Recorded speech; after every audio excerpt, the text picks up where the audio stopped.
નમસ્કાર દર્શક મિત્રો, હોટલાઇન ન્યૂઝમાં આપનું સ્વાગત છે. સુંદરકાંડ અને management. Hanumanji the great management ગુરુ. બાબા તુલસીદાસજી રચિત રામચરિતમાનસના સુંદરકાંડની ચોપાઈઓમાં જે પ્રમાણે મેનેજમેન્ટના સિદ્ધાંતોને સમાવિષ્ટ કરવામાં આવ્યા છે અને હનુમાનજી મહારાજના માધ્યમથી જે રીતે મેનેજમેન્ટના સિદ્ધાંતો ચરિતાર્થ થાય છે એના વિશે આપણે વિશદ ચર્ચા કરીએ છીએ. આવો આજે વધુ ચોપાઈઓ જોઈએ અને એનો મર્મ સમજવાનો પ્રયત્ન કરીએ. સુની પ્રભુ બચન હરસ હનુમાના, શરણાગત બચ્છલ ભગવાના, શરણાગત કહુ જે તજહી નિજ અનહિત અનુમાની, તે નર પાવર પાપમય તિનહી બિલોકત હાનિ, કોટિ વિપ્રવધ લાગહી જાહુ, આવો શરણ તજ ઉ નહીં તાહુ, સન્મુખ હોય જીવ હમારા જબહી, જન્મ કોટિ અધનાસહી તબહી. એટલે કે ભગવાન શ્રી રામની શરણાગત પ્રત્યેની અનુકંપા જોઈ અને હનુમાનજીને અત્યંત આનંદ થયો અને શરણાગતનું રક્ષણ કરવું એ ક્ષત્રિયોનો એક રીત છે, ક્ષત્રિયોનો રિવાજ છે. એ લોકો માથું આપીને પણ પોતાના શરણાગત જેણે સ્વીકારી હોય એની રક્ષા કરે છે. વિભીષણને અહીંયા શરણાગતિ આપી છે. રાવણનો ભાઈ છે એવું જાણતા હોવા છતાં ભગવાન શ્રી રામે એના ઉપર અનુકંપા કરી છે, કૃપા કરી છે અને એને શરણાગતિ આપી છે.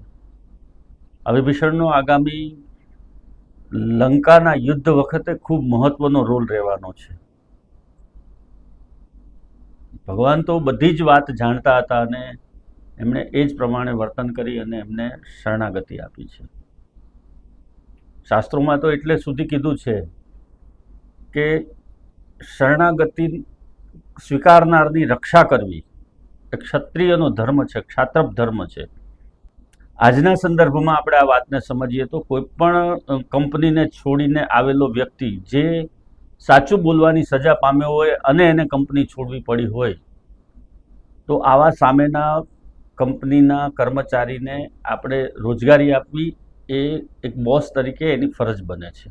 ત્યારે એને પાપના સંદર્ભમાં લેવામાં આવતું હતું. શરણાગતની રક્ષા ન કરે તો એને પાપી ગણવામાં આવતા હતા અને કોટી વિપ્રવધ એટલે હજારો વિપ્રોની હત્યા કરી હોય એટલું પાપ લાગે, હજારો બ્રાહ્મણોની હત્યા કરી હોય એટલું પાપ લાગે એવું કહેવાતું, શાસ્ત્રોમાં એવું કહેવાયું છે.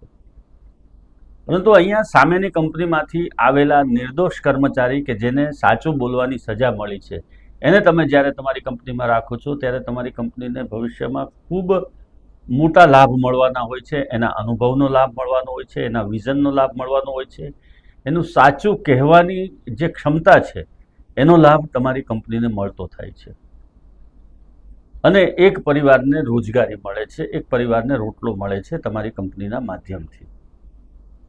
એટલે આ જે ચોપાઈઓ છે એ ચોપાઈઓ મેનેજમેન્ટના સંદર્ભમાં આ બધી જ વાતોનો સમાવેશ થાય છે કે ભાઈ શરણાગતને કઈ રીતે રક્ષણ આપવું, શરણાગતિ સ્વીકારનારને કઈ રીતે રક્ષણ આપવું, એની રક્ષણ કરવા સાથે એનો કઈ રીતે ઉપયોગ કરવો અને એની પાસેથી કઈ રીતે મહત્તમ કંપનીના હિતમાં કામ લેવું.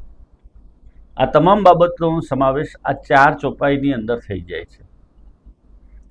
એટલે જ્યારે પણ સામેની કંપનીમાંથી કોઈ કર્મચારી એને સજા મળી હોય કે એણે એના બોસને સાચું કીધું હોય કે કંપનીની દિશા માટે સાચું કીધું હોય, કંપનીના હિતમાં સાચું બોલ્યો હોય વ્યક્તિ અને એને જો ત્યાંથી કાઢી મૂકવામાં આવે છે તો આવા કર્મચારીને પ્રથમ પસંદગી આપી અને પ્રથમ એને નોકરી આપવી જોઈએ.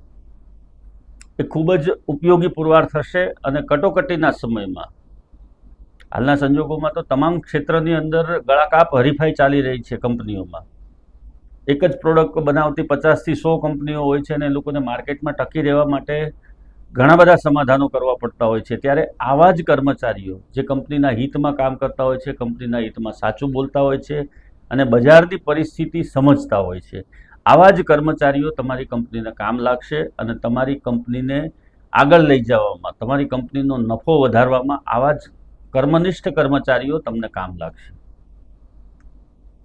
રોજગારી આપવી એ ખૂબ પુણ્યનું કામ છે. એક વ્યક્તિને રોજગારી મળે તો એની પાછળ 3 વ્યક્તિનો જઠરાગ્નિ પણ ઠરતો હોય છે. એટલે કુલ 4 વ્યક્તિનો જઠરાગ્નિ ઠરતો હોય છે. 4, 5, 6, 10 એટલા લોકોનો જઠરાગ્નિ ઠરતો હોય છે. એટલા લોકોને તમે કર્મના બદલે અન્નદાન કરતા હો છો. તો અનુભવી કર્મચારી, સાચું બોલનારો કર્મચારી, કંપનીના હિતમાં વિચારનારો કર્મચારી, આવા કર્મચારીને સાચવવો અને એના પરિવારનું રક્ષણ કરવું એક સારા બોસ તરીકે, એક સારા સીઈઓ તરીકે, સારા મેનેજર તરીકે એ તમારી જવાબદારી બને છે. ક્યારેય પણ કંપનીના કર્મચારીના હિતને નુકસાન પહોંચાડનારી કંપની લાંબો સમય સુધી માર્કેટમાં ટકતી નથી અને ટકી શકતી નથી. આ વણલખ્યો નિયમ છે. જે કર્મચારીના પરિવારો સુખી છે કંપનીને કારણે, તો એ કંપનીઓ હંમેશા ગ્રોથ કરતી હોય છે, હંમેશા આગળ રહેતી હોય છે. એટલે કર્મચારીના પરિવારને માટે, કર્મચારીને રોજગારી આપ્યા પછી પણ તમે તમારું હિત સાધો છો અને આ પ્રમાણે તમારું હંમેશા હિત થાય છે. આવા પ્રકારના વિડીયો તમને જોવા ગમતા હોય તો હોટલાઇન ન્યૂઝ ચેનલને લાઇક, શેર અને સબસ્ક્રાઇબ કરો.